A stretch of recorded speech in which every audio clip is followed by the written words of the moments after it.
Hello dear students, in this lecture we will discuss about the Lytic cycle in bacteriophages.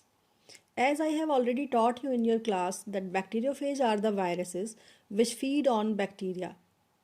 Okay, the viruses which feed on bacteria.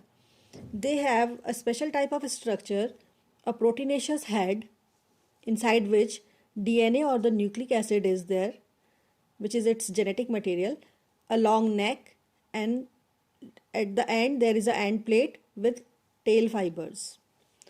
So this structure, this bacteriophage was first discovered by Twart and Harrell. Now there are two types of replication through which bacteriophages divide and redivide. These are called lytic cycles and lysogenic cycles.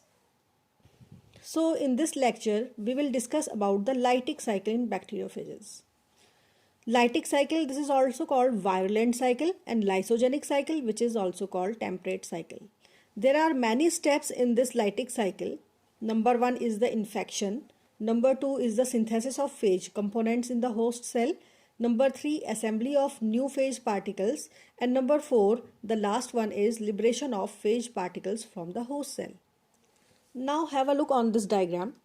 This is the bacteria, Escherichia coli. Now the bacteriophage, it is adsorbed on the surface of this E. coli, attaches over it. How infection occurs? This bacteriophage, it adsorbs on the surface of the Escherichia coli. This is called the infection on the bacterial cell. Now what happens? The head and tail remains outside and the nucleic acid is passed into the bacterial cell. This is the last stage of infection. When all the nucleic acid it enters into the bacterial cell. Now the second step is synthesis of phage components. The viral DNA, it takes over the protein synthesis machinery of the bacterial cell by suppressing the synthesis of bacterial proteins. Instead of forming the bacterial proteins, now it starts forming the viral proteins. This is accompanied by the synthesis of viral specific mRNA.